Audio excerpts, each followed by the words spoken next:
দর্শক আমন্ত্রণ, আপনারা দেখছেন ইভালির সৌজন্যে আমাদের নিয়মিত আয়োজন বেশ সংলাপ অনুষ্ঠান। আপনাদের সাথে রয়েছি আমি সুলতান আহমেদ। দর্শক, আপনারা জানেন যে প্রতিদিন দুপুর 1টা থেকে কিন্তু দেশ বিদেশের ব্যবসা বাণিজ্যের নানা বিষয় নিয়ে আপনাদের সামনে আমরা উপস্থিত হই এবং সেই বিষয়টির পুঙ্খানুপুঙ্খ বিশ্লেষণ করার জন্য আমাদের সঙ্গে 2 থেকে 3 জন অতিথি যুক্ত হন। আজকেও তার ব্যতিক্রম নয়। দর্শক, আমরা আজকে যে বিষয়ে কথা বলতে চাই, আপনারা জানেন যে বরাবরের মতো গেল কয়েক মাস ধরে টানা উত্থানে দেশের পুঁজিবাজার এবং অন্য যে কোনো সময়ের রেকর্ডগুলো একের পর এক ভেঙে দিচ্ছে দেশের দুই পুঁজিবাজার। এবং সাম্প্রতিক সময়ে আমরা দেখেছি পুঁজিবাজারে ঢাকার যেই ডিএসসির যে ইন্ডেক্স, সেটি 7,000-এর ঘর ছুঁই এবং এই মুহূর্তে আসলে এই সুদিন পুঁজিবাজারের এবং এই সময় কিন্তু কিছু সাবধানতারও প্রয়োজন রয়েছে। যেমন জেনে না বুঝে যদি বিনিয়োগ করে ফেলে কোনো বিনিয়োগকারী এবং যেসব শেয়ারের আসলে ফান্ডামেন্টাল ভালো নয়, যেসব শেয়ারের দীর্ঘদিন ধরে উৎপাদন বন্ধ, এইরকম কোম্পানি যদি কিনে ফেলে বেশি লাভের আশায়, তাহলেই কিন্তু দেখা যায় বিপত্তি তৈরি হয়। এবং যাতে করে এই বিপত্তিগুলো না হয়, তাহলে তার মানে যারা বিশ্লেষক রয়েছেন বাজারের, যারা অনেক দিন ধরে এর বাজারের সাথে রয়েছেন, তারা কি বলছেন, সেই সব বিষয়গুলো আজকে তুলে ধরার জন্যই আজকে আমাদের এই আয়োজন। কথা বলবো পুঁজিবাজারের সুদিন ও সাবধানতা এই বিষয় নিয়ে। আমাদের সঙ্গে 3-4 জন অতিথি মোট যুক্ত হবেন। আমাদের সঙ্গে যুক্ত হবেন মোহাম্মদ রকিবুর রহমান, তিনি সাবেক চেয়ারম্যান এবং বর্তমান পরিচালক ঢাকা স্টক এক্সচেঞ্জ ডিএসসি। আমাদের সঙ্গে ডক্টর আহসান এস মনসুর, তিনি একজন পুঁজিবাজার বিশ্লেষক এবং গবেষণা প্রতিষ্ঠান পিআরআই এর নির্বাহী পরিচালক, তিনি যুক্ত হবেন। আমাদের সঙ্গে আরেকজন যুক্ত হয়েছেন এরই মধ্যে, তিনি পুঁজিবাজারের একজন পরিচিত মুখ এবং অত্যন্ত পুঙ্খানুপুঙ্খ বিশ্লেষণ, যার কাছ থেকে সবসময় আমরা শুনি, তিনি অধ্যাপক আবু আহমেদ, তিনি পুঁজিবাজার বিশ্লেষক। আমাদের সঙ্গে চট্টগ্রাম থেকে মেজর অবসরপ্রাপ্ত এমদাদুল ইসলামও যুক্ত রয়েছেন, তিনি পরিচালক চট্টগ্রাম স্টক এক্সচেঞ্জ সিএসি। আমরা তাদের সঙ্গে আলোচনা যাব। তবে যাবার আগে হাতে থাকা একটি রিপোর্ট দেখে আসতে চাই সাম্প্রতিক সময়ে বাজার নিয়ে, পুঁজিবাজার নিয়ে সহকর্মী বাবু কামরুজ্জামানের তৈরি। 2010 সালে শেয়ার বাজারে মহাধসের পর পুঁজি হারিয়ে নিঃস্ব হন বহু সাধারণ বিনিয়োগকারী, যার ধকল এখনও কাটিয়ে উঠতে পারেনি অনেকেই। তবে এক দশক পর 2020 সালের আগস্ট মাস থেকে ঘুরে দাঁড়াতে শুরু করেছে পুঁজিবাজার। 2021 সালে এসে যা পৌঁছেছে অনন্য উচ্চতায়। হিসাব বলছে চলতি মাসে একদিনে রেকর্ড বাজার মূলধন ছাড়াই 5.5 লাখ কোটি, যা ডিএসসির ইতিহাসে সর্বোচ্চ। এছাড়া গত 16 আগস্ট 2,953 কোটি টাকার শেয়ার ও ইউনিট কেনাবেচা হয়, যা পুঁজিবাজারের ইতিহাসে একদিনে দ্বিতীয় সর্বোচ্চ লেনদেন এবং আগের 11 বছরের মধ্যে সর্বোচ্চ। অন্যদিকে সূচকেও গড়ে মাইল ফলক। চলতি মাসে একদিনে প্রধান সূচক ছাড়াই 6,700 পয়েন্ট। নিয়ন্ত্রক সংস্থা এসিসি বলছে পুঁজিবাজার এখন আগের চেয়ে টেকসই ও শক্তিশালী অবস্থানে। যে কোনো পরিমাপকে বাংলাদেশের ক্যাপিটাল মার্কেটের এই মুহূর্তে ফাউন্ডেশন অনেক স্ট্রং এবং আমরা এমন শক্তিশালী ভাবে আমাদের ক্যাপিটাল মার্কেটকে গড়ে তুলছি যেখানে আমরা কোনো দুর্বলতা দেখতে পাচ্ছি না। বাজারে এখন অনেক তারল্য এবং রিটার্ন ডিপোজিটের উপর অনেক কম এবং ব্যাংকগুলো মনে করে যে এখন যেহেতু তারা টাকাটা লোন দিতে পারছে না, পুঁজিবাজারে একটু খাটিয়ে। বাজার সংশ্লিষ্টরা বলছেন সঞ্চয়পত্রে বিনিয়োগে কড়াকড়ি এবং ব্যাংক আমানতের সুদের হার কমে যাওয়ায় পুঁজিবাজারের প্রতি মানুষের আগ্রহ বেড়েছে। বিশেষ করে বিকল্প বিনিয়োগের সুযোগ কম থাকায় পুঁজিবাজারে নতুন বিনিয়োগকারীও বাড়ছে। এক্ষেত্রে সাধারণ বিনিয়োগকারীদের সতর্ক থাকার কথাও বলছেন বিশ্লেষকরা। বাংলাদেশ ব্যাংকের এখন খুব দ্রুত তারল্যটাকে একটু ম্যানেজেবল লেভেলে নিয়ে আসতে হবে। ব্যাংকগুলোর উপর কিছু রেস্ট্রিকশন দিতে হবে, তারা যেন খুব অতিরিক্ত ভাবে বিনিয়োগ করতে না পারে পুঁজিবাজারে, সে বিষয়ে প্রখর দৃষ্টি রাখতে হবে এবং মার্জিন লোনের ব্যাপারে সতর্ক থাকতে হবে। যদি কারোর মনে কোনো শঙ্কা ভয় থাকে, আমরা ওনাদের কাছে জানতে চাই কোন জায়গায় সমস্যা হয়, স্পেসিফিক আমাদের কাছে যদি একটু বলে আমরা ওনাদের প্রশ্নের উত্তর দিব, আর যদি উত্তর দিতে না পারি আমরা সেই ব্যাপারে ব্যবস্থা নেওয়ার চেষ্টা করব। বিএসইসিতে নতুন নেতৃত্ব দায়িত্ব নেওয়ার পর গত বছরের জুলাই থেকে বাজার ঊর্ধ্বমুখী ধারায় ফিরে আসে, জানিয়ে পুঁজিবাজারে নতুন করে আশার আলো দেখছেন বিনিয়োগকারীরা। বাবু কামরুজ্জামান, নিউজ 24, ঢাকা। দর্শক, আমরা আলোচনায় ফিরতে চাই। যেমনটি বলেছিলাম, আমাদের সঙ্গে যুক্ত রয়েছেন অধ্যাপক আবু আহমেদ। শুরুতেই তার কাছে আমরা যেতে চাই। জনাব আবু আহমেদ, আপনি দীর্ঘদিন ধরে পুঁজিবাজার বিশ্লেষণ করেন। বর্তমান পুঁজিবাজার আমরা দেখতে পেয়েছি গত এক বছরে, আমি যদি কয়েকটি হিসেব বলি আপনাকে, 2020 সালের অগাস্ট মাসে ঢাকার যেই ডিএসইএস সেটি ছিল 4,794 পয়েন্টে, এখন সেটি রয়েছে 6,766, আজকে সে 6,800 ছাড়িয়ে গিয়েছে। যেটি প্রতিদিনের লেনদেন সেটি 900-র ঘরে ছিল, এখন সেটি প্রায় 2,500 কোটির ঘরে। এবং যেটি আসলে মার্কেট ক্যাপিটাল, বাজার মূলধন, সেটি 3,61,000 কোটি টাকা ছিল, যেটি বর্তমানে প্রায় 5.5 লাখ কোটি টাকা ছাড়িয়ে গিয়েছে। জনাব আবু আহমেদ, আপনি আসলে এই ঊর্ধ্বমুখী প্রবণতাকে কিভাবে মূল্যায়ন করবেন? আমি আসলে যে ঊর্ধ্বমুখী প্রবণতা এটা সবাইকে খুশি রাখতেছে, এটা ঠিক আছে। মানে শেয়ার বাজারের সঙ্গে যারা যুক্ত, ইনভেস্টার্স বলো, ব্রোকার হাউসের লোকজন বলো, বা অন্য স্টেক হোল্ডার বলো, এভরিবডি ইজ হ্যাপি নাও, মানে খুশি, যেহেতু সূচক বাড়তেছে। তো এখন কথা হচ্ছে এর মধ্যেই তো আশঙ্কাটা নিহিত আছে। সারা পৃথিবীতে স্টক মার্কেট কিন্তু unlimited, sky sky is not the limit. হ্যাঁ, ওই একটা পর্যায়ে গিয়ে চাইনিজ স্টক মার্কেটও হচ্ছে, ইন্ডিয়ান স্টক মার্কেটও হচ্ছে, একটা পর্যায়ে কারেকশন হয়, ম্যাসিভ কারেকশন হয়। যদি খুব বেশি বাড়তে থাকে সেটা ম্যাসিভ কারেকশনের মাধ্যমে আবার ঠিক একটা ইকুইলিব্রিয়াম লেভেলে চলে আসে। আমি এটা বুঝতে পেরেছি যে ব্যাংকের সুদের হার কম, কিংবা এটা 3 বছর আগ থেকেই কম, সঞ্চয়পত্রে লিমিট করে দিয়েছে, লোকজন এখানে আসতেছে। আনফরচুনেটলি যেটা দেখা যাচ্ছে, যেটা মানে খারাপ দিক, আমি যেটা সবসময় বলে আসতেছি, যে সমস্ত শেয়ার এই যে 700 পয়েন্ট বাড়লো 6000-এর পরে, যেগুলো থেকে কন্ট্রিবিউশন, যেগুলো যে সমস্ত শেয়ারের, এগুলো আমরা জাঙ্ক স্টক বলি। মানে এগুলা বন্ধ হয়তো কারখানা 10 বছর যাবত কিছুই দিচ্ছে না, অথবা মানে অর্ধেক বন্ধ অর্ধেক খোলা আছে, এমন নো কর্পোরেট গভর্নেন্স, নাথিং। এগুলাতে লোকজনের ইন্টারেস্ট আমি দেখি বেশি। এখন শর্ট টার্ম যারা এগুলা প্লে করতেছে তাদের পক্ষে যাচ্ছে মার্কেটটা। আমি কয়েক হাজার বিনিয়োগকারীকে জিজ্ঞাসা করে যদি মানে জানতে চাওয়া হয় যে আপনি ভাই কতদিনের জন্য শেয়ারটা কিনতেছেন, সে বলবো যে আমি 7 টাকা নিই, 10 দিন, 15 দিন এট বেস্ট। 1 বছরের জন্য, 1.5 বছরের জন্য, 2 বছরের জন্য শেয়ার কিনতেছে এমন লোক খুবই কম। মানে বিনিয়োগকারী নেই, আছে ওই যে স্পেকুলেটার, ট্রেডার, সবাই ট্রেডার্স। এতে হচ্ছে ব্রোকার হাউসে খুশি, কারণ তাদের মার্জিন লোন। আমি একটা কথা সতর্ক করতে থাকছি এখানে, মার্জিন লোনের দৌরাত্ম যখনই বাড়বে তখন সূচক বাড়তে থাকবে, কিন্তু একটা পর্যায়ে গিয়ে কিন্তু একটা 10 নামতে বাধ্য, 10 নামতে পারে। জনাব আবু আহমেদ, আপনি থাকুন আমাদের সঙ্গে। আপনার এই বিশ্লেষণ থেকে আমরা অবশ্যই সাবধানী হবে আশা করি আমাদের বিনিয়োগকারীরা। আমরা যেতে চাই মোহাম্মদ রকিবুর রহমান, আপনার কাছে নিশ্চয়ই শুনতে পাচ্ছেন জনাব রকিবুর রহমান। অধ্যাপক আবু আহমেদ যেমনটি বলছিলেন, যেভাবে বাজার আসলে উপরে উঠছে, ঊর্ধ্বমুখী হচ্ছে, পতনের সংখ্যাও কিন্তু থেকে যায়। এবং আরেকটি বিষয় সে বলছিলেন যে সমস্ত কোম্পানি দীর্ঘদিন ধরে বিনিয়োগকারীদের কোনো লভ্যাংশ দেয় না, উৎপাদন বন্ধ রয়েছে, সেইগুলোতে আগ্রহ বেশি বিনিয়োগকারীদের। এইগুলো বিষয় আসলে মনিটরিং করার জন্য আপনারা যারা ডিএসসি তে রয়েছেন, আপনারা কি কি ব্যবস্থা নিচ্ছেন, কিভাবে মূল্যায়ন করবেন? সুলতান, আমি কি অফ হতে পারি? জি, আমি যেটা ক্লিয়ার বলতে চাচ্ছি, প্রফেসর আবু আহমদ সাহেবের কথা আমি পরিপূর্ণভাবে শুনেছি। উনি দীর্ঘদিন পুঁজিবাজারের সাথে জড়িত এবং পুঁজিবাজার নিয়ে কথা বলে থাকেন। কিন্তু আমি যে কথাটা এখন বলবো সেটা হলো যে পুঁজিবাজার বর্তমান যে অবস্থায় এগিয়ে যাচ্ছে, এখানে শঙ্কা, ভয়, ভীতির কিছুই নেই। আমাদেরকে বুঝতে হবে যে পুঁজিবাজারে তারল্য এসেছে, অর্থাৎ হাজারো লাখো বিনিয়োগকারী আজকে পুঁজিবাজারে আসছে। কেন আসছে?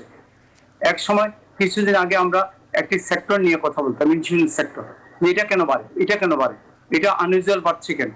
এখন হাজারো ইন্স্যুরেন্স সেক্টরের মতো আরো শত শত অপশন চলে আসছে। কিভাবে আসছে? ফ্লোর প্রাইস উঠে যাওয়ার পর বিনিয়োগকারীর হাতে বিরাট একটা সুযোগ আসছে, যে ফ্লোর প্রাইস থাকার কারণে বিনিয়োগকারী বিনিয়োগ করতে পারে নাই, তার রিয়েল শেয়ার প্রাইসটাকে বুঝতে পারেনি। সেজন্য দেখা যাচ্ছে ফ্লোর প্রাইস তুলে দেওয়ার পর আজকে অপশন অনেক বেশি চলে আসছে। অর্থাৎ বিনিয়োগকারী তাদের দেখে এবং বুঝে বিনিয়োগ করতে পারে। আর প্রথম কথা হলো, যেন প্রফেসর আবু আহমদ সাহেব একটা কথা বলেছেন, পোষণ করলাম না। ভারতের ইন্ডেক্স 2008-এ কংগ্রেস পরিপূর্ণ ক্ষমতা আসে, তখন ছিল 8700, আজ হলো 56,000। অথবা ইন্ডেক্স নিয়ে আমি কথা বলতে চাই না। Index is the price, index is the reflection of the price. আমি চাইবো ভলিউম। ভলিউমটা কি? এখন আমাদেরকে বুঝতে হবে এই মার্কেটটা সম্পূর্ণ ট্রেডার্স মার্কেট। বাংলাদেশ ব্যাংক এটাকে ট্রেডার্স মার্কেটে রূপান্তরিত করেছে। কিভাবে? বাংলাদেশ ব্যাংক তাদের যে টাকা তারাকে বিনিয়োগ করার জন্য ক্ষমতা দিয়েছে, তাও অনেক কম। সেটা তো বলেছে যে আপনি কস্ট প্রাইসে কেনার পরে 1 টাকা 2 টাকা লাভ হলে আপনাকে বিক্রি করে দিতে হবে। অতএব Bangladesh bank now becomes a tedder. সবাই আমরা ট্রেডার্স এর ভূমিকা অবতীর্ণ হয়েছি। এখন প্রশ্ন একটাই, এই আস্থাটা কেন আসলো? এই আস্থাটা আসলো মাননীয় প্রধানমন্ত্রী শেখ হাসিনার কারণে। এই আস্থাটা আসলো যে মাননীয় প্রধানমন্ত্রী চান দীর্ঘমেয়াদী বিনিয়োগ পুঁজিবাজার থেকে আসবে, দীর্ঘমেয়াদী বিনিয়োগ পুঁজিবাজার থেকে আসবে, দীর্ঘমেয়াদী বিনিয়োগ ব্যাংক থেকে আসবে না। Bank short term deposit long term বিনিয়োগ করতে পারে না। সেই জন্য 4 লক্ষ কোটি টাকা আমরা বিগত দিনে হারিয়েছি। যে যার মতো করে আপনার টাকা নিয়েছে, সে টাকা আর ফেরত আসে না। ইভেন আজকে প্রণোদনার যে 1 লক্ষ কোটি টাকা দেওয়া হয়েছে সেটাও বাংলাদেশ ব্যাংক মনিটরিং করতে পারে নাই, সেখানেও আজকে টাকা তছনছ হয়েছে। একবার রিশিডিউল করছে এবং খেলাপি ঋণ বেড়ে যাচ্ছে। অপরদিকে পুঁজিবাজারের স্বচ্ছতা জবাবদিহিতা নিশ্চিত হয়েছে। বাংলাদেশ ব্যাংক আজকে যে কথা প্রফেসর আবু আহমদ সাহেব বলেছেন, আমি ওনার সাথে যে কথা বলতে চাই, আজকে অনেকগুলি রিফর্মস হচ্ছে, অনেকগুলি কোম্পানির মধ্যে আপনার পরিবর্তন হচ্ছে, উদ্যোক্তাদের মধ্যে পরিবর্তন হচ্ছে, ম্যানেজমেন্টে পরিবর্তন হচ্ছে। আপনি ওটিসি থেকে কয়েকটা শেয়ার পুঁজিবাজারে নিয়ে আসা হচ্ছে। ওরা কেন? কারণ এদের মেশিন আছে, জায়গা আছে, সবকিছু আছে, এবং এদের অবশ্যই এবং এই ওটিসি মার্কেটের শেয়ার ম্যাক্সিমাম বিনিয়োগকারীর হাতে। তাহলে বাংলাদেশ সিকিউরিটিজ এক্সচেঞ্জ কমিশন কি করেছেন? ওটিসিতে যতগুলি শেয়ার আছে তাকে আগামী 3 বছরের জন্য লক আপ করে দিয়েছে, বাকি বিনিয়োগকারী শেয়ারকে ওপেন করে দিয়েছে। এবং ওটিসিতে এই কোম্পানিগুলো তারা ওয়ার্কিং ক্যাপিটাল পেয়েছে, তারা ইলেকট্রিক লাইন পেয়েছে, তারা গ্যাস লাইন পেয়েছে এবং তারা স্টার্ট করেছে। এটা একটা অত্যন্ত একটি ভালো সুখবর। তেমনি করে Bangladesh security exchange commission jet গ্রুপের কিছু শেয়ারকে রিঅর্গানাইজ করছে। কিভাবে রিঅর্গানাইজ করছেন আপনি খেয়াল করে দেখবেন, ভালো ভালো শেয়ার যেগুলিতে একটি সম্ভাবনা আছে সেখানে তারা স্ট্রংলি রিঅর্গানাইজ করে এগিয়ে যাচ্ছেন। এখন আমার প্রশ্ন হলো, হ্যাঁ কিছু কিছু শেয়ারে বিনিয়োগ করছেন, সেটা বিনিয়োগকারীরা বুঝবেন, সেটা আমাদের ব্যাপার না, সেটা আগের অবস্থা না, এটা 2010-96 এর মতো না। বাংলাদেশ সিকিউরিটি এক্সচেঞ্জ কমিশনার দায়িত্ব পালন করছেন, স্বচ্ছতা জবাবদিহিতা নিশ্চিত করছেন। এখন আমি আর প্রফেসর আবু আহমদ সাহেব আমরা বলেই যাচ্ছি যে ভাই আপনারা এই বাজে শেয়ারে বিনিয়োগ করবেন না, এই জাস্ট আপনারা বাজে শেয়ারে বিনিয়োগ করে আপনারা রিস্কটা নেবেন না। আপনারা 10 দিনের জন্য ব্যবসা করতেছেন, অর্থাৎ শেয়ার আছে, আপনারা শেয়ারের দিকে বিনিয়োগ করেন, আল্লাহর ওয়াস্তে একটু ফান্ডামেন্টাল শেয়ারের দিকে বিনিয়োগ করেন, যে শেয়ারটি গত 10 বছরের ইতিহাস থেকে সেটা বিনিয়োগ করেন। সেটিতে বিনিয়োগ করেন। আপনিও বলছেন, জনাব রকিবুর রহমান, আপনিও বলছেন যে সাবধানতার সাথে বিনিয়োগ করার কোনো বিকল্প নেই, যেগুলো উৎপাদনের বন্ধ সেগুলোতে না যাওয়া। আমরা একটু জনাব অধ্যাপক আবু আহমেদ আপনার কাছে আবার একটু ফিরতে চাই। যেমনটি রকিবুর রহমান বলছিলেন যে বাংলাদেশ ব্যাংকের ইচ্ছেতেই বা বাংলাদেশ ব্যাংকের নিয়মের কারণেই আসলে ট্রেড আর বাড়ছে, দীর্ঘমেয়াদী বিনিয়োগের কথা মানুষ ভুলে যাচ্ছে। এইটি কি আসলে এই বিষয়টি? এবং আরেকটি বিষয় তিনি বলছিলেন যে ভালো মানের যেই সমস্ত শেয়ার রয়েছে আমরা দেখতে পাই হিসেবে তাই বলে ভালো ভালো ব্যাংক, ভালো ভালো প্রতিষ্ঠান, সেইখানে আগ্রহ কম। অন্যদিকে দেখি আমরা অল্প পরিমাণে শেয়ার, উৎপাদন বন্ধ, এই ধরনের কোম্পানির 10 টাকার শেয়ার 300, 350 বা 400 টাকা উঠে যাচ্ছে। এটিকে আসলে থামানোর উপায় কি জনাব অধ্যাপক আবু আহমেদ? এটা থামানো আসলে ওই ডিমান্ড সাপ্লাই তো মানে আছে, ম্যানিপুলেশন হচ্ছেই, কিন্তু এগুলো সিকিউরিটি এক্সচেঞ্জ কমিশন যেটা পারে সেটা করবে এবং তারা দেখবে আর কি, তারা সিরিয়াসলি দেখা উচিত। আর বাংলাদেশ ব্যাংকের কথা যে বলছেন, আমার কাছে মনে হয় সাম শর্ট অফ কোঅর্ডিনেশন তো আছে, ওরা একটা ফ্যাসিলিটি দিয়ে রেখেছে ইনভেস্টমেন্ট করার জন্য ক্যাপিটাল মার্কেটে। অনেকগুলা ব্যাংক তারা কিন্তু তাদের সেই কোটাটা ফুলফিল করে নাই আর কি এখন পর্যন্ত। এখন মার্কেট যে লেভেলে গেছে, এখন ওই ব্যাংকের দিকে কেউ মানে বসি না আর কি, ব্যাংক করবে তার অন্যরা করবে এ ধরনের কোনো এখন চিন্তা নাই, কারণ মার্কেটটা একটা লেভেলে চলে গেছে। যখন এটা ছিল 5,000-এর নিচে, তখন আমরা সবাই বলতাম যে আপনি ব্যাংকগুলা কেন এগিয়ে আসতেছে না বিনিয়োগ করার জন্য। তখন যদি তারা করতো তারা অনেক লাভও করতে পারতো। যাই হোক, এটা তাদের ব্যাপার। আর একটা ব্যাপারটা হচ্ছে, আমি যেটা সবসময় বলি, মার্কেটে প্রকৃত অর্থে স্ট্রেংথেন করতে হলে কোয়ালিটি স্টককে লিস্টিং এ আনতে হবে। এখনো আমাদের ইকোনমিতে ভালো ব্যবসা করতেছে, ফরেন মাল্টিনেশনাল কোম্পানিজও আছে এবং লোকাল ভালো কোম্পানি আছে, যেগুলো অনেকগুলো ডজেন্স অফ কোম্পানি তারা লিস্টিং এ আসে নাই। তো এখন এদেরকে অ্যাপ্রোচ করতে হবে। আমি সবসময় বলতাম যে তাদেরকে আনতে হলে একটা ফিসক্যাল কনসেশন দিতে হবে, মানে রিডিউসড কর্পোরেট ইনকাম ট্যাক্স। আমাদের এখানে এই জিনিসটা আনফরচুনেটলি মিনিস্ট্রি অফ ফাইন্যান্স এবং ন্যাশনাল বোর্ড অফ রেভিনিউ যখন তারা ফাইন্যান্স বিল পেশ করে, মানে বাজেট প্রণয়ন করে, তখন এই জিনিসটা ভুলে যায় যে একটা ভালো কোম্পানি কেন আসবে এখানে, এত জবাবদিহিতার মধ্যে কোয়ার্টারলি রিপোর্ট করতে হয় বা অ্যানুয়ালি করতে হয়, অনেক কিছু এখানে এক্সপোজ করতে হয় নিজকে। তো ওটা কিছুটা হলেও কম্পেনসেট করার জন্য আমাদের দেশের মতো ইকোনমি, অন্য দেশে হয়তো এটা নাই, আমাদেরকে রিডিউস কর্পোরেট ইনকাম ট্যাক্সের দিকে যাওয়া উচিত ছিল, যেটা কিন্তু ওই লাস্ট ফাইন্যান্স বিলে ওইটা নাই আর কি। এটা আমাদের জন্য দুঃখের বিষয়। তা না হলে যাই হোক, security exchange commission, ministry of ফাইন্যান্সকে অনুরোধ করবো যে আপনারা 500 কোটি, 45% টোটাল লাইফ ইন্স্যুরেন্সের 45% হচ্ছে আলিকোর আন্ডারে টোটাল লাইফ ইন্স্যুরেন্স ব্যবসা বাংলাদেশে। তো এটা লিস্টিং এ নাই, নেসলে নাই, এরকম অনেক কোম্পানি আছে মাল্টিনেশনাল মধ্যে। আর জনাব ওই যে জনাব আবু আহমেদ, আপনি একটু বলবেন যে যেমন রকিবুর রহমান যেমনটি বলছিলেন এই বাজার নিয়ে ভয়ের কোনো কারণ নেই, আপনি একটু অল্প কথা যদি বলেন ভয়ের কি আসলে কারণ নেই না আছে? কারেকশন হতেই পারে। মার্কেট যখন এই যে আজকে এই মুহূর্তে 80 পয়েন্টের মতো ক্লাসে আছে, ঠিক একই অপোজিট বিহেভ করবে, মানে একটা পর্যায়ে মার্কেট থেকে ওই 80 পয়েন্ট মাইনাসে যাবে, এটা যেতে বাধ্য হয়। কারণ মার্কেটের ধর্মই হচ্ছে যে আপ গেলে ডাউন হবেই। এটা নিউ ইয়র্কে হয়েছে, বোম্বেতে হচ্ছে, এটাতে হ্যাঁ ওভারঅল ইকোনমি বাড়ছে, মার্কেটও বাড়ে। আমাদের ইকোনমি যদি ভালো করে মার্কেটও বাড়বে, ভালো কোম্পানি যদি লিস্টিং এ আনা যায় মার্কেট আরো বাড়বে, এটা আশা করা যায়। কিন্তু এই মুহূর্তে যেগুলো আমরা দেখতেছি, এই বন্ধ কারখানা অথবা কোনো উৎপাদনে নাই এবং তারা নিজেরা পালিয়ে গেছে, এইসব কোম্পানিতে মানে ওগুলোর দাম ডাবল ট্রিপল হয়ে যাচ্ছে। যাই হোক, এই হইল অবস্থাটা আর কি। আমি অনুরোধ করবো আমাদের বিনিয়োগকারীদেরকে একটু লঙ্গার পিরিয়ডে বিনিয়োগ, মানে প্রকৃত অর্থে যেটাকে ইনভেস্টমেন্ট বলে সেটা ভেবে দেখার জন্য। আর সেটার জন্য মার্জিন লোনের দরকার নাই, সেটার জন্য নিজের পকেটে টাকাটা খাটাতে হবে। জনাব অধ্যাপক আবু আহমেদ, আপনাকে অসংখ্য ধন্যবাদ, আপনার শত ব্যস্ততার মধ্যে আমাদের সঙ্গে টেলিফোনে যুক্ত ছিলেন। দর্শক, আমরা পুঁজিবাজার নিয়ে আরো কথা বলতে চাই এবং আমাদের চট্টগ্রামের থেকে যিনি যুক্ত হয়েছেন মেজর অবসরপ্রাপ্ত ইমদাদুল ইসলাম, তার কাছেও যাবো, তবে চট্টগ্রাম পরিস্থিতি সেখান থেকে জানবো। তবে ছোট্ট একটি বিরতির পর দর্শক সময় হয়েছে ইভালি বিদ সংলাপ অনুষ্ঠানে ছোট্ট একটি বিরতি নেবার, সাথেই থাকুন, ফিরছি ছোট্ট একটি বিরতি। দর্শক, আমন্ত্রণ বিরতির পরে আপনারা দেখছেন ইভালির সৌজন্যে আমাদের নিয়মিত আয়োজন সংলাপ অনুষ্ঠান। যে বিষয়ে আজকে আমরা কথা বলছি পুঁজিবাজারের সুদিন ও সাবধানতা নিয়ে। আমরা বিরতিতে যাবার আগে জনাব রকিবুর রহমান আপনার কাছ থেকেও বেশ ভালো কিছু কথা শুনছিলাম, অন্যদিকে অধ্যাপক আবু আহমেদ খুব ভালো ভালো কিছু যুক্তি দেখাচ্ছিলেন। আমরা এই মুহূর্তে একটু চট্টগ্রামে যেতে চাই।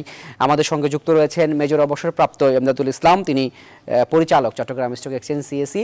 আমরা শুরুতে তাকে পরিচয় করে দিয়েছি। আমরা ওনার কাছে জানতে চাই যে ঢাকার বাজারে যখন ঊর্ধ্বমুখী, তখন আমরা দেখি চট্টগ্রামের বাজারে স্বাভাবিকভাবেই ঊর্ধ্বমুখী। নতুন নতুন বিনিয়োগ আসছে কিনা, বিনিয়োগকারীরা কতটুকু আসলে সাবধানী হচ্ছে, কিংবা তাদের যে আচরণ, যেমনটি আমরা এখানে শুনলাম জনাব রকিবুর রহমান বললেন যে বিনিয়োগকারী এখন ট্রেডার হয়ে যাচ্ছে, একটু লাভ পেলে তারা বিক্রি করছে, এই মানসিকতা নিয়ে আসলে ঢাকার বাজারে লেনদেন বেশি হচ্ছে। চট্টগ্রামের পরিস্থিতি আসলে কেমন? ধন্যবাদ। আমি আসলে আপনার প্রশ্নের উত্তর দিতে দেওয়ার আগে যারা এই অনুষ্ঠান দেখছেন, যারা বিনিয়োগকারী বা যারা আগ্রহী দর্শক শ্রোতারা আছেন, তাদের সবাইকে একটা অনুরোধ করবো, সেটা হচ্ছে আপনারা যে যেখানেই থাকুন আপনারা অন্তত মাস্ক সবসময় মাস্ক পরার চেষ্টা করবেন এবং স্বাস্থ্যবিধি মেনে দূরত্ব বজায় রেখে চলবেন।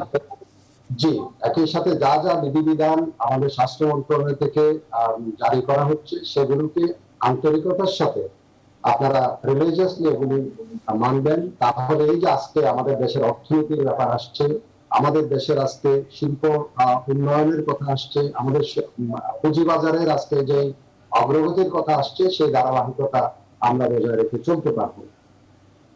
এবার আসি আমাদের আজকে দুজন অত্যন্ত বিজ্ঞ আলোচক এতক্ষণ আলোচনা করেছেন। প্রফেসর আবু আহমেদ অত্যন্ত বহুদিন থেকে পুঁজিবাজার নিয়ে কথাবার্তা বলছেন। রকিবুর রহমান, উনি আমাদের মুরব্বীও। আর রকিবুর রহমান যে কথাগুলি বলেন অত্যন্ত, উনি ওনার অভিজ্ঞতা, দুটা জিনিস, একটা হচ্ছে ওনার জ্ঞান এবং অভিজ্ঞতা। অভিজ্ঞতা মানে ঢাকা স্টক এক্সচেঞ্জের উনি দুবার শুধু চেয়ারম্যান না, ঢাকা স্টক এক্সচেঞ্জকে গড়ে তুলেছেন রকিবুর রহমান। তো ওনারা যখন কথাগুলি বলেন তার মধ্যে অনেক অর্থবোধক জিনিসপত্র থাকে। আমি এর থেকে একটা জিনিস বলবো যে একটা মিশ্র প্রতিক্রিয়া আমি দুজনের কথা থেকে এতক্ষণ পর্যন্ত শুনেছি। সেটা হচ্ছে ভয়ের বিষয়ে একটা জিনিস আসছিল প্রফেসর আবু আহমেদের কথা, রকিব ভাই সেখানে আসার কথা শুনে আছে। তো আমি বলবো বাংলাদেশের পুঁজিবাজার নিয়ে এখন আমার আশান্বিত হওয়ার আমাদের একেবারে যথেষ্ট কারণ রয়েছে। সেটার কারণ হচ্ছে আমাদের স্টেডি গ্রোথ। বাংলাদেশের যে অর্থনীতি, সেটার বিগত আপনি ধরেন এক যুগ থেকে আমাদের স্টেডি গ্রোথ আছে। আমাদের নেচারাল ক্যালামিটিস থেকে আল্লাহ তাআলা আমাদের রক্ষা করেছেন। ইভেন কি এই প্যান্ডামিকের মধ্যেও আমাদের অর্থনীতি কিন্তু সচল রয়েছে। আমাদের ঋণাত্মক তেমন কোনো কিছু সেক্টর আমরা দেখিনি। এসডিজি বলেন, যেটা এমডিজি বলেন, সেখানে সোশ্যাল ইন্ডেক্স গুলো সবগুলোতেই আমাদের কিন্তু আমরা অগ্রসর না। সুতরাং আমাদের পুঁজিবাজার নিয়ে আজকে যেসব কথা আসছে, বরং আমি বলি আমি চট্টগ্রামের কোথায় আসছি একটু পরে, বাট ওভারঅল পুঁজিবাজার একটা জিনিস অর্থনীতি আছে, সেটা হচ্ছে আনএক্সপ্লোর, আনট্যাপড যে আমাদের সুযোগ যেগুলো আছে, যেগুলো আমরা এক্সপ্লোর করি ঠিক মতো, আনট্যাপ যেগুলো আছে সেগুলো এখন এক্সপ্লোর হচ্ছে। এক্সপ্লোর হওয়ার কতগুলো সুযোগ সেখানে আসছে, সেটা হচ্ছে যেমন ধরো মনে করো আলোচনায় আমরা শুনেছিলাম যে আমাদের যেগুলো বন্ড বা যেগুলো সরকারের যে এই যে আপনার বিভিন্ন ধরনের স্থায়ী আমানত, সেগুলোর উপরে আপনার রেট অফ ইন্টারেস্ট কমে গেছে, ব্যাংক সুদের হার কমে গেছে। অন্যদিকে মানুষ তার পুঁজির হাতে যে পুঁজি আছে সেটাকে উনি বিনিয়োগ করার জন্য একজন বিনিয়োগকারী পথ খুঁজে। তো সেখানে হচ্ছে তার কাছে পথ খোলা আছে পুঁজি বাজারে বিনিয়োগ করা। আরেকটা জিনিস হচ্ছে আনট্যাপ এখনো যেটা রয়েছে, আমাদের বিনিয়োগকারীরা, শিল্প উদ্যোক্তারা, এন্টারপ্রেনাররা এতদিন পর্যন্ত কিন্তু ম্যাক্সিমাম এখনো পর্যন্ত গরিষ্ঠ সংখ্যক ব্যাংকে হাত পাবে। ব্যাংক একটু রকিবুর রহমানের কথা থেকে আপনি শুনেছেন, সেটা হচ্ছে ব্যাংক শর্ট টার্মে যে তারা বড় করে সেটাকে লং টার্মে দীর্ঘমেয়াদী যখন বিনিয়োগ করতে তাদের জন্য অনেক সুবিধা হয়, কারণ সেখানে তারা টাইম টু টাইম তাদের যে রেট অফ ইন্টারেস্ট সেটাকে অ্যাডজাস্ট করতে যেতে হয়। পুঁজিবাজারে সেই জিনিসটা থাকে না, যার জন্য সারা পৃথিবীতে উন্নত দেশগুলো, শিল্প উন্নত দেশগুলো পুঁজিবাজারকে তারা বেস করেছে তাদের পুঁজির যোগানের জন্য। আমরা কিন্তু সেদিক থেকে একটু আগে রকিব ভাই আনঅফিশিয়ালি কথা বলছিলেন যে আমরা অনেক পিছনে, অনেক পেছনে। এখন আজকে আমরা একটু করে যখন পুঁজিবাজার ঘুরে দাঁড়াচ্ছে, কেউ কেউ সন্দেহ পোষণ করছেন, এই সন্দেহটা কিন্তু আমাদের জন্য অত্যন্ত মারাত্মক একটি রোগ। আমাদের অর্থনীতি আমি বলবো যেখানে আমাদের একটা একেবারেই আমি বলবো স্টেডি গ্রোথ, যেখানে অলমোস্ট আমাদের 8% গ্রোথ, সেখানে আপনি পুঁজিবাজারে যে আমাদের বিভিন্ন শিল্প যেগুলো আছে, যেগুলো শেয়ারগুলো যারা কিনেছেন, ক্রয় করেছেন, সেখানে অনেকেই কিন্তু না বুঝে না শুনে এই যে কতগুলি শেয়ার, কোথায় আমি শেয়ার কিনবো, এখানে একটা জিনিস এমফাসিস দিতে হবে আপনি, সেটা হচ্ছে যে জনাব এমদাদুল ইসলাম, তার মানে আপনি বলছেন যে ভয়ের কোনো কারণেই এটি আপনিও বলতে চাচ্ছেন বিনিয়োগকারীদের উদ্দেশ্যে? না, আমি ভয়ের কোনো কারণ দেখছি না। ভয়ের কোনো কারণ দেখছি, তবে হ্যাঁ, তবে আছে, সেটা হচ্ছে যে আমাদের পুঁজি বাজারে যারা বিনিয়োগ করে তাদের কিছুটা বেসিক, অন্তত এই বিনিয়োগে বেসিক তার একটা জ্ঞান থাকতে হবে। সেটার জন্য একটা বড়সড় একটা উদ্যোগ সিকিউরিটি এক্সচেঞ্জ কমিশন গ্রহণ করেছেন, আমাদের অর্থ বিভাগ যেটা আছে, অর্থ মন্ত্রণালয় তারা গ্রহণ করেছেন, আর দুটা এক্সচেঞ্জও সেটা গ্রহণ করেছেন। সেটা হচ্ছে আপনার যে লার্নিং এর উপরে, পুঁজিবাজার উপরে জ্ঞান আহরণ, যারা বিনিয়োগ করবেন তাদের কতগুলি বেসিক ফান্ডামেন্টাল কিছু জিনিস অন্তত জেনে আপনি যে আপনার টাকাটা বিনিয়োগ করবেন, আমার টাকাটা আমাকে সেফলি রিটার্ন আসবে, যদিও এটা স্পেকুলেট মার্কেট, এখানে রিস্ক নিতেই হবে। সেই রিস্কটা আমি কিসের উপর নিচ্ছি? আমি যেমন একটা উদাহরণ দিই, ঢাকা চট্টগ্রাম এর সাথে লিঙ্ক করার জন্য চট্টগ্রাম শহর থেকে একটা রাস্তা হয়েছে আপনার, যেটাকে আমরা বলছি বাইজের তিন। যারা এটাকে ফোর্সি করেছে, তারা রিস্ক নিয়েছে, দুই পাশের জমি তারা কিন্তু অনেক আগে থেকে তারা সেখানে ইনভেস্ট করেছে। এখন যখন রাস্তাটা হয়ে গেছে তখন সবাই সেই সুবিধা ভোগ করছে। অর্থাৎ আপনি বলছেন যে ঝুঁকিপূর্ণ বাজার, এখানে ঝুঁকি নিতে হবে এবং সেই ফলাফলটি আসলে ভালোই আসবে বলে মনে করছেন। ঝুঁকিটা আমি কিভাবে নিচ্ছি, কোথায় নিচ্ছি? জনাব এমদাদুল ইসলাম, আপনাকে অসংখ্য ধন্যবাদ। আমরা এই বাজার আসলে ঊর্ধ্বমুখী হচ্ছে এবং আজকেও আমরা দেখতে পেয়েছি যে প্রথম 3 ঘন্টায় ডিএসইর সাধারণ যে সূচক সেটি প্রায় 90 পয়েন্ট ইতিবাচক থেকে লেনদেন হচ্ছে এবং যেমনটি বলেছিলাম যে সূচক কিন্তু প্রায় 7000 ছুঁই করছে। এই বাজারটি আসলে এখন যেভাবে লেনদেন হচ্ছে সেটি কোথায় যেতে পারে, এবং বাজারে বলা হয় বাংলাদেশের বাজার পার্শ্ববর্তী অন্য সকল দেশের চাইতে আকর্ষণীয় পুঁজিবাজার এবং এই বাজারের পি রেশিও এখনো পর্যন্ত কিন্তু আকর্ষণীয়। সেই বিষয়ে প্রশ্ন নিয়ে আমরা জনাব রকিবুর রহমান আপনার কাছে আসবো, তবে ছোট্ট একটি বিরতির পরে। দর্শক, সময় হয়েছে ছোট্ট আরেকটি বিরতির, সাথেই থাকুন, ফিরছি ছোট্ট বিরতির পরে। বিরতির পরে আবারও স্বাগত। আপনারা দেখছেন এই ভালি সৌজন্যে আমাদের নিয়মিত আয়োজন সংলাপ অনুষ্ঠান। যে বিষয়ে আজকে আমরা কথা বলছি পুঁজিবাজারের সুদিন ও সাবধানতা নিয়ে। বিরতিতে যাবার আগে নানান বিষয়ে আমরা কথা বলছিলাম। জনাব রকিবুর রহমান, আপনি নিশ্চয়ই সংযুক্ত রয়েছেন আমাদের সঙ্গে। আপনার কাছে প্রশ্নটি ছিল, বাজার এখন ঊর্ধ্বমুখী এবং এই ঊর্ধ্বমুখী বাজারে স্বাভাবিকভাবেই যারা বিনিয়োগকারী তারাও খুব স্বস্তিতে দিন যাপন করছে, তবে কি কি সাবধানতা আপনারা যাতে করে এই ঊর্ধ্বমুখিতা বজায় থাকে সেইটি করতে আসলে আপনারা ডিএসসি সিএসসি দুজন প্রতিনিধি আমাদের সাথে রয়েছেন। আপনি একটু বলবেন যে কি কি করা উচিত, কি কি করলে আসলে বাজার দীর্ঘদিন এমন ঊর্ধ্বমুখী বা ভালো থাকবে? আমি সংক্ষেপে দুই একটা কথা বলে যাচ্ছি প্রথমে, তারপর কথাগুলো বলবো। জি, আজকে যারা পুঁজিবাজার নিয়ে কথা বলেন, যারা পুঁজিবাজার, কেন আজকে পুঁজিবাজার এত গ্রোথ, কেন পুঁজিবাজারে আজকে এত বেড়ে যাচ্ছে, কেন পুঁজিবাজার হাজারো লাখ বিনিয়োগকারী আসছেন, তার একটি মাত্র কারণ হলো আপনি দেখেন ব্যাংকের পি মাত্র 10 পি আমরা বলি 20 পর্যন্ত যে অ্যাকসেপ্টেবল। আর ভালো ভালো শেয়ার হলে পৃথিবীর সব দেশে 30-40 নো প্রবলেম। আসেন আমাদের কত ফার্মাসিউটিক্যাল সেক্টর ঘুরে দাঁড়াইছে, স্পিনিং মিল ঘুরে দাঁড়াইছে, টেক্সটাইল মিল ঘুরে দাঁড়াইছে, পাওয়ার সেক্টর ঘুরে দাঁড়াইছে, ফাইন্যান্স কোম্পানি ঘুরে দাঁড়াইছে, ইন্স্যুরেন্স কোম্পানি ঘুরে দাঁড়াইছে, গভর্নমেন্ট সেক্টর ঘুরে দাঁড়াইছে, মাল্টিন্যাশনাল কোম্পানি ঘুরে দাঁড়াইছে। তাইলে আপনি আমাকে এখন বলেন এতগুলি অপশন আমাদের কাছে আগে ছিল। আপনারা বলতেন যে ইন্স্যুরেন্স কোম্পানি, সে জায়গায় একমাত্র ব্যাংকের শেয়ার যদি ব্যাক করে তাহলে কি পরিমাণ ভলিউম হবে আপনি কল্পনা করতে পারেন? ইন্ডেক্স কত বাড়বে আপনি কল্পনা করতে পারেন?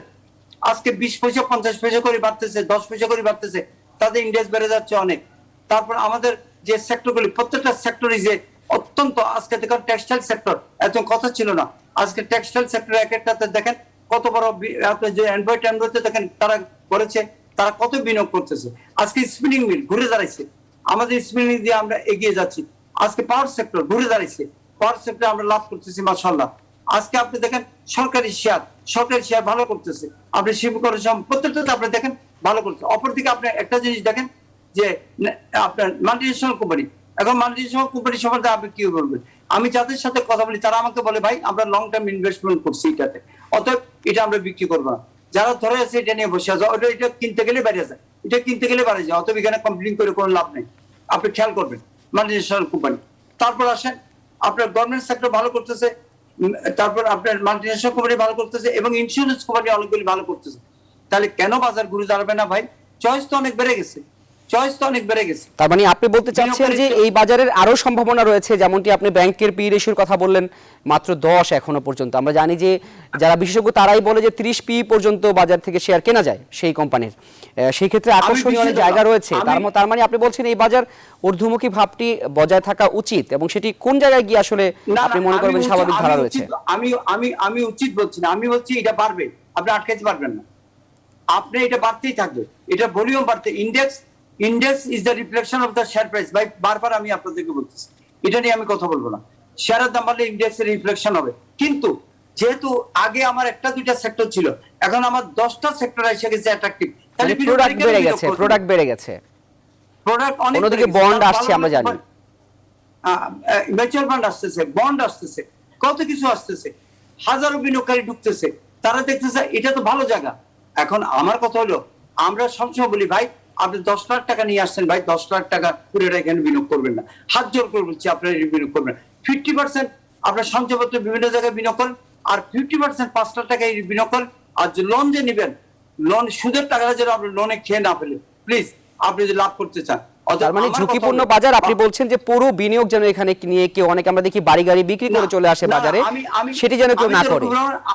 না, এখানে কথা আছে, আমি রুকুবরণের বিনিয়োগ অনেক বেশি, আরেকজনের বিনিয়োগ 100 কোটি, আরেকজনের বিনিয়োগ আপনার প্রায় মনে করেন 50 কোটি, আরেকজনের। কিন্তু তারা, আমরা কিন্তু চিন্তা করি না, আমরা কিন্তু কোনো লসের চিন্তা করি না, কারণ আমার বিনিয়োগটা আমি বুঝিয়ে সুঝে বিনিয়োগ করি এবং মার্কেট পড়ে গেলে আমি ধরে রাখি, আমার কোনো টেনশন নেই। আমি ক্ষুদ্র বিনিয়োগকারীর কথা বলছি বারবার, ক্ষুদ্র বিনিয়োগকারীদের কথা বলছেন। জি, আপনারা 50% বেশি বিনিয়োগ করবেন। আশা করি আপনার এই সুপরামর্শ বিনিয়োগকারীরা গ্রহণ করবে। আমরা ছোট করে একটু চট্টগ্রাম থেকে ঘুরে আসতে চাই। জনাব এমদাদুল ইসলাম, আপনি নিশ্চয়ই শুনছিলেন জনাব রকিবুর রহমান নানান বিষয়ে পরামর্শ দিচ্ছিলেন, আপনি বিনিয়োগকারীদের কোনো পরামর্শ দেবেন কিনা? আমি বিনিয়োগকারীদের যে পরামর্শটুকু দিব সেটা হচ্ছে ওয়ারেন বাফেটের একটা কথা আছে, সেটা হচ্ছে don't put your all the eggs in the same basket. আপনার সব ডিমগুলো এক জায়গায় আপনি রাখবেন, কারণ এটাকে আপনাকে বাইফার্কেট করতে হবে, আপনাকে বুঝে শুনে। একটা জিনিস সবচেয়ে সাবধানতার বিষয়টা হচ্ছে, আপনি আপনার টাকাটা এটা আপনার, আপনি ইনভেস্ট করবেন দেখে শুনে বুঝে। আপনি যদি সেই জ্ঞানটা এখনো পর্যন্ত না আসে, আপনি যারা বুঝেন একজনের সাথে পরামর্শ যারা আছে, যারা বুঝেন শেয়ার মার্কেট সম্বন্ধে, তাদের সাথে বুঝে শুনে আপনার টাকাটা আপনি বিনিয়োগ করবেন। আরেকটা জিনিস হচ্ছে, যখন শেয়ার মার্কেট, আমি একটু বলে যাই আপনার প্রশ্নের বাইরে, সেটা হচ্ছে কেন কনফিডেন্স পাচ্ছে শেয়ার মার্কেটে, কেন লোকজন আসছে, আসার জন্য আগ্রহ কেন দেখা যাচ্ছে, সেটা হচ্ছে আপনি দেখেন আমাদের যে ন্যাশনাল ইনফ্রাস্ট্রাকচার, যেটা হচ্ছে ম্যাক্রো লেভেলের যে জিনিসগুলো হচ্ছে, এই যে দেখেন পদ্মা সেতুর কথা বলেন, জি, অনেক উন্নয়ন প্রকল্প হচ্ছে বাংলাদেশে, পদ্মা সেতু সহ, যেটি আপনি বলছিলেন সময় স্বল্পতার কারণে। জনাব এমদাদুল ইসলাম, আপনার খুব সংক্ষিপ্ত করে যদি বলেন। মানুষ তখনই আস্তে আস্তে কনফিডেন্স ডেভেলপ করছে, কনফিডেন্স বিল্ড আপ হচ্ছে, সেটা থেকে মানুষ কিন্তু পুঁজিবাজারে আসার জন্য আগ্রহ প্রকাশ করছে। অসংখ্য ধন্যবাদ আপনাকে। আমরা ছোট্ট করে শেষবারের মধ্যে একটু রকিবুর রহমান আপনার কাছেও আসতে চাই। আপনি বলবেন যে লেনদেনটি যা হচ্ছে এখন 2,500 কোটি টাকার ঘরে, সেটি কতটুকু হলে আপনি বলবেন যে ভালো? খুব সংক্ষিপ্ত করে যদি বলেন। মিউচুয়াল ফান্ড যখন ঢুকবে, বন্ড যখন ঢুকবে, আরো যখন শেয়ার আসবে, আরো যখন বিনিয়োগকারী আসবে, আমি মনে করি মিনিমাম 5,000 কোটি টাকার লেনদেন না হওয়া পর্যন্ত will not satisfied, please will not satisfied. আর ইনডেক্স এখন যা রয়েছে তার থেকেও তো অনেক বাড়ার সুযোগ রয়েছে। আর ইন্ডেক্স 10,000 এ চলে যাক না, what is our problem? Index 12,000 এ চলে যাক, 15,000 এ চলে যাক, এটার সাথে আমার কি সম্পর্ক? আমার সম্পর্ক তো ইন্ডেক্সের সাথে না। আমি শেয়ার কিনবো, আমার সম্পর্ক তো আমি তো শেয়ার বুঝিয়ে এবং দেখে বুঝে আমি শেয়ার জি, কিনবো। অসংখ্য ধন্যবাদ জনাব রকিবুর রহমান, আপনাকে অসংখ্য ধন্যবাদ জনাব এমদাদুল ইসলাম, আপনাকেও। আপনারা আশা করি পরের কোনো বিসংলাপের অতিথি হয়ে আপনারা থাকবেন। দর্শক, আজ এ পর্যন্তই। আপনারা ভালো থাকুন, সুস্থ থাকুন, এবং সবচেয়ে বড় কথা, যারা পুঁজিবাজারে বিনিয়োগ করবেন, যারা এই পর্যন্ত অনুষ্ঠান দেখছিলেন, তারা অবশ্যই জেনে বুঝে এবং সাবধানে বিনিয়োগ করবেন।